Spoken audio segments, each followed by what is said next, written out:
Thanks for watching this episode of The Blade Boys. I'm Ted Flett. And I'm Mick Doss. We're going to break down the men, which is all about quads. Quads. Like, we every type, This is the quadrennial of the quads. Totally. Yes, totally. and there's definitely the men are upping their technical game. I think next season we're going to see more artistry built into it, but this season you can definitely tell that the men are laying the groundwork. Artistry back seat, technique front seat. Yeah, exactly. Yeah. And people are they are starting to rack up some points and rack up some interesting elements that are kind of unprecedented. And now it's like second nature because the Olympics are coming up and we're seeing quad flips, quad lots of it's crazy. Yeah. We got all the quads up in here. Everything. So and it's hard to really pick a favorite, unlike some of the other disciplines where someone is really, forged ahead. Mm-hmm. I think Javier Fernandez of Spain, the now two-time world champion, Yuzuru Hanyu of Japan, the Olympic champion, Patrick Chan, the icon. Yeah. I mean, he's in the mix too. Shoma Uno, I think those are probably of the Grand Prix finalists. Those are the real key four to watch. Mm-hmm. But if anyone slips, and there have been lots of slips. Yes. I think Nathan Chen and even Adam Rapon, yeah. who, although is the sixth place finisher, skated terribly consistent all season long. Yeah. Surprisingly, that's why he's in it. And we'll do a breakdown of each of these guys. Let's start with Javier. Yep. And Javier, this season, I love his programs. I think they really showcase his strengths, and he's showing great consistency. He's showing why he's the two-time reigning world champion, and he has set himself up he's clear 300. He's done his work over the summer, and he is very composed, and you can tell that he is very focused about the Olympics, and he is not letting his world champion. He's not resting on his laurels. He knows that there are other guys gunning for him. He knows that if Yuzuru skates cleanly, then he's pretty much unbeatable. So Javier is pulling out all the stops to ensure that doesn't happen and that he gets that consistency going. So I think Spain can continue to be excited because come the Grand Prix Final, he'll definitely be a favorite to win gold or silver for sure. Yeah. One of those two. It really depends on how Yuzuru Hanyu skates. Yeah. And what are your thoughts on that? I mean, I think Javier holding on to last year's Malagueña short program was a brilliant decision. I loved that program. I think it shows a more intense side of him, which contrasts really nicely with his more playful, sort of audience appealing, have some fun with the judges approach to the long program, which has been a huge success for him in terms of a bit of a, a bit of a format or a bit of a approach in terms of success. This is what I was looking for. Formula. And I think he's going to do really well at the Grand Prix Final because he's just been such a steady Eddie all the way along. He doesn't have the pressure this time of skating in Spain at Barcelona, which was the host of the Grand Prix Final the last 2 years. There's a whole different pressure when you skate in your home country, and he's had to go through that for 2 years in a row at the final. He can now step away from that, go to France. I'm sure he'll have lots of fans that will still follow him. For sure. He's just next door. Just right next door, less intense than skating in your home country. And Yuzuru, I mean, what can you say? It's really... The competition is in his hands. If he skates clean and to his potential, he will likely win. He will definitely win. The points are in his favor. He will definitely win if he skates clean. But that's a big if. It's a big if. And then even then, I think where he's taken a larger sort of hit in terms of the artistic development, I like his Prince short program. It's a different side of him for sure. His long program doesn't I feel like he's kind of got back or reverted to the old classical, horses that, it doesn't enchant me as much with the over gauzed, frankly, costuming. When you're as good as he is, I guess you can wear whatever you want, skate to whatever you want. And I imagine that this program was picked and chosen really to concentrate and focus on delivery of the quads, and then next year layer in some more artistry. Yeah, that is essentially how I view Hanyu's programs as well. He had a disastrous short program in Skate Canada, and when you're debuting the quad loop, and which he landed at the Autumn Classic, obviously it's a quad loop. It's a very difficult jump, and he was struggling with it in both programs. He had downgrades on the quad loop. His quad Salchow also failed him in the short program, turning into a triple and no combo. And then in the free program, he doubled one of his quad Salchows. So he left a ton of points on the table. Yeah. Like, I don't know, that must be like 30, 40 points or something like that. Mm-hmm. So, like, just in base value alone. So that's why Patrick was able to beat him, even though Heine won the free skate as deservedly. Patrick was able to get the win there. Yeah. But come NHK, it was a complete turnaround where in the short program, Heine delivered almost a near perfect short program. And in the free skate, he also had a great free skate as well. He did go down on that quad, but for the most part, he was delivering a much more solid set that we're accustomed to seeing from him. And it's weird that he always struggles with his first Grand Prix event, but maybe he just needs to get that out of his system each time. Well, maybe, except, if this pattern continues, then it could lead to another loss at the World Championships, which he doesn't want. So I would have thought Yuzuru wants to correct what he's done in the past, because he wants to build towards the World Championships, not NHK in the Grand Prix Final. So we'll see how sort of this mixes into his decision making and into his strategy. Yeah. I was really impressed with Patrick Chan, who I thought, based on last season's challenge at the World Championships, the coaching change over the summer, which was quite sudden and quite late, I wasn't expecting him to skate as well as he did, and he came through. So, especially Cup of China, like his free skating Cup of China was brilliant. His short program was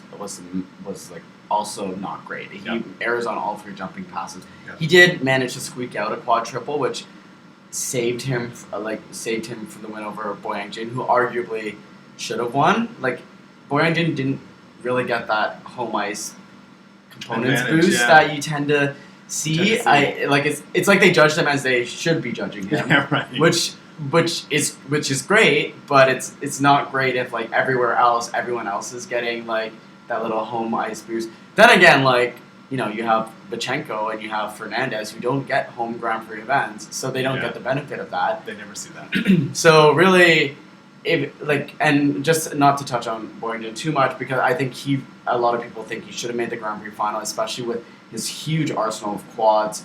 Right. But his Skate America took him out of it. Like that short program with errors on all three jumping passes, 2 falls, no combo. That'll just kill you a 5th place finish. And it was nice to see him bounce back at Cup of China, and he'll be there for like 4 continents. But alas, he didn't make the Grand Prix Final due to the lack of consistency. Well, and maybe the inconsistency of this will be a saving grace, that he doesn't have to shoehorn in another competition before the end of the year. He can focus on Chinese nationals, he can focus on 4 continents, and then build towards Worlds. I love the Spider-Man program. Well, it's so fun. I like both programs because they are pushing him sort of in terms of personality and artistry. And I love that. There's times when he does the whole favorite short program. Okay, well, but that's kind of with you. I think if he had a little more commitment to the like boo boo when he does it, just kind of at the end. I mean, there are some highlights. There are some great moments to it. I think he needs to continue to really channel Spider-Man and Michael Bublé, or during that program. But I think those, when we talk about a season where artistry isn't necessarily on the front burner, I think he's doing good work. Actually, and I should say Patrick Chan. I mean, choosing a long program that's so stylistic. And Eric Bradford composed it. Very, very lovely music too. Very lovely. Brave of him to do that, because there aren't sort of the natural highs and lows to that music that will support a program if there are problems. So he really needs to skate it clean for it to be effective. And thank the skating gods, it looks like we no longer have to worry about Patrick Chan colliding into the boards, because it took like 4 or 5 years of that happening for probably Marina Zueva or whoever, Johnny Johnson. She's doing a different pattern. Look that's not happening at the end of the ice anymore. Like, that's over. That is over. And it's like, it gives me huge comfort. Yeah, and his quad toe, triple toe is like as good as it's ever been. Yeah. And I mean, I loved his old pattern. It was beautifully. His little, and but he'd collide constantly into the boards. Boards. This is a good step. Well, yes, he would. We don't want any Midori Ito moment. Yeah. But I love Patrick's programs. I think his Blackbird program is great. Yeah. Even it hasn't been skated to its potential, but he certainly had a better start to the season than he had last year in terms of like short program like effectiveness and confidence, minus the errors at Cup of China. And like Yuzuru, he had a much better free skate in the second Grand Prix. So I think he doesn't quite have the technical chutzpah yet. It's great to see him training that quad sauerkraut. I mean, it's a ball, but at least he's like getting it rotated. But he's definitely going to need that when the top guys are like performing at least 3 quads and 2 triple axels. So, but he definitely has a shot to even win the Grand Prix final. But he's going to need some negative help from Fernandez and Hanyu. But it would be really nice, for example, for him to set his own goals. If he can break 100 finally in the short program, that would be tremendous. And he's close. He's there even without 2 quads. Yeah, I mean he can get it done. Yeah, he could. I think he's got 95. I think he's still 98 or something. Yeah, he's pretty. He's pretty close. Trophy de France in the 2013. Yeah, 2013, 2014. Yeah, so, but there are also we got to talk about Shoma Uno because that's Mr. Quad Flip over there, and he's getting tremendous consistency on that jump and. His program, I don't like his long program this year. It's a really, I like it. It's a little bit. Okay, I guess we're too contrasting. That's why we love the Blade Boys because we love ourselves. We love ourselves because we can never agree with each other, and it just adds to the intrigue. I like this. I like it so much better than his leprechaun costume and program from last year. And he's got the little bolero jacket. I think he looks really cute, and it suits him. And he's got some great sort of Spaniard. Music, though. I think which I like. The vocals are kind of weird, and it's kind of like I like it. It's different. I'll give it that, and I always appreciate when skaters try something that has not really been done before. But I don't know. But when you're landing elements like that, and I think he's a threat to win the Grand Prix final. He took out Javier earlier this year, but if anyone's going to play spoiler to Javier and Hanyu, it's definitely going to be Shoma Uno, and he has the technical ability to do that with his does he do 4 quads? No, he does 3 quads in his free skate. Flip, sauerkraut, toe. No, he doesn't do the sauerkraut though. Sorry, the toe, 2 toes. Yeah, he does 2 toes in a flip and he does 2 triple axels. Well, at the moment. Yes, at the moment. Anything can change. Like I think for example Javier and Chan are not likely going to change their repertoire. I feel like Shoma Uno, if he's landing flip in practice without really showing it to the world and then cranks it out last year at that team trophy challenge at the very end. Who knows what other things he's got, in his up his sleeve. He's gunning for that Olympic gold medal, and he's definitely I think a lot of people are saying, "Oh, great, he'll like be a player at the Olympics," but no, he's like, no, I want to win. Like I don't want to be the Japanese person on the top of the podium that everyone's expecting, right? So he's definitely bringing his A game. He's had some great free skates. He'll always make one silly error or something at the end, but which is preventing him from getting over that 200 threshold consistently. But he's definitely putting the technical output that he needs to potentially win the Grand Prix final and all the high-level events against the top guys. And of course, we have not just so. I don't know how many years it's been since Jeremy Abbott. I think it was 2011. He was at the Grand Prix final. But since then, no American man has made it to the Grand Prix final, and now we have 2 American men in the Grand Prix final, which bodes really well for America getting 3 spots in Pyeongchang. But we have Nathan Chan and we have Adam Rapon, 2 very contrasting skaters in style, definitely in terms of their short program. Totally. Firstly, the tank top. The tank top is all sorts of fabulousness, and I adore Adam for he doesn't have the quad in his short program, so if you don't have that, you need to sell the hell out of it. And you can tell that there are judges who are I don't want to say prejudiced, but there are some who definitely aren't buying what he's eating, and there are others who are ready to eat that up with a little spoon and hit the club after. So kudos to Adam Rapon for being one of the most consistent skaters, which got him into the Grand Prix final. I don't think he'll make the splash, but he did get his quad in his free skate at Trophy de France now, because there's some Eric Bompard drama going on where it's no longer called that anymore. Right. But that bodes super well going into U.S. Nationals because Makes it much more exciting. I think the return of Jason Brown, which had a huge high at Skate America, but then NHK, Jason had difficulties, and Jason, of course, is going after the quad. So Adam and Jason, who have sort of been ruled out for a long time as guys who max out at the triple axel and triple triples, are becoming contenders again. And then Nathan Chen, who's just the quad. I mean, Nathan I would say Chen just quad, kinda not a quad master, but he is going after everything there is. I love his music. I don't think his artistry is necessarily there yet, but the music helps him, and he's going for broke. Like, Yeah, he's landing everything, just like at U.S. Nationals last year. Yeah, he is absolutely a technical beast. Like, it's his free skate.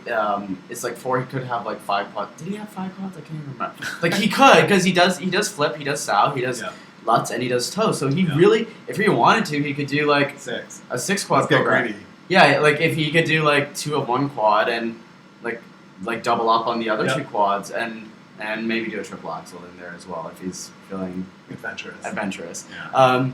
But his short program is a quad Lutz, quad flip triple toe, or quad Lutz triple toe, whatever one he is, and then a triple. Like, that's absolutely mind blowing. Bonkers. And the other U.S. men, and not just the other U.S. men, the other men in general should have a lot to fear, because when this system really favors, like, you could get docked 10 points less for like artistry or lack thereof, but if you make up for it in quads, then you'll definitely be the winner. And you look at his base value; his base value is like way over 100, and like that is definitely something to fear, because most guys have like 75 to 80. So that's, and with a coach like Marina Zaweva, she can put touches and minor flares to every element outside of the jumps. With every passing day in training, that he can improve his components mark even from now to January at U.S. National Championship. So he will be a huge threat. I think he'll be a huge threat, and that's why Adam Rapon, it's great that he's making it to the final, because the U.S. only had 2 spots, I believe, at World. So I'm pretty sure it'll be Rapon and Brown gunning for that spot, because Nathan is ready to blow things up. Like, and he's also a great skater too. Like, we've seen him for years. He started off kind of cute with his little Peter in the Wolf program or whatever, but he has great skating skills, and you can tell that, like, once the choreography and once the jumps move together, you're gonna see a huge score from like a. I don't know if it'll happen necessarily this season, but he's gunning to break some world records and kind of break the system and be that next great American skater that can really challenge for the world titles. Quick shout out to 2 guys I want to talk about are Dennis Ten and Kevin Reynolds, who didn't get a second Grand Prix event each, but they could have both made the Grand Prix final on the merits of Kevin's bronze at Skate Canada and Dennis's silver at Trophy France. So it's nice to see that there's some outside competition who can play in later in the season who aren't necessarily showing up at the Grand Prix final. Obviously, Jin as well, who we talked about, can definitely make a splash. So the men's event is really interesting. It's a quad fest, as you said, but we're approaching the end of quads, so the guys are bringing out the quads. Totally, it will be really interesting. I think the Grand Prix final might be somewhat of an indicator of the top 2, top 3 at the Worlds, but there are lots of guys who didn't qualify for the final who could absolutely come into the mix come the World Championships. Yeah. So that's the Blade Boys talking about the Blade Men, I guess. And we will see y'all after the Grand Prix final. And feel free to check us out on Twitter and on Facebook. And also check out goldenskate.com, which has a lot of nice video recaps. They got some discussions. They got some articles written by some very fun people. Like this one. What's your Yeah. And yes, these are the Blade Boys signing off, and we'll see you after the Grand Prix final. Thanks for watching. Thanks for watching.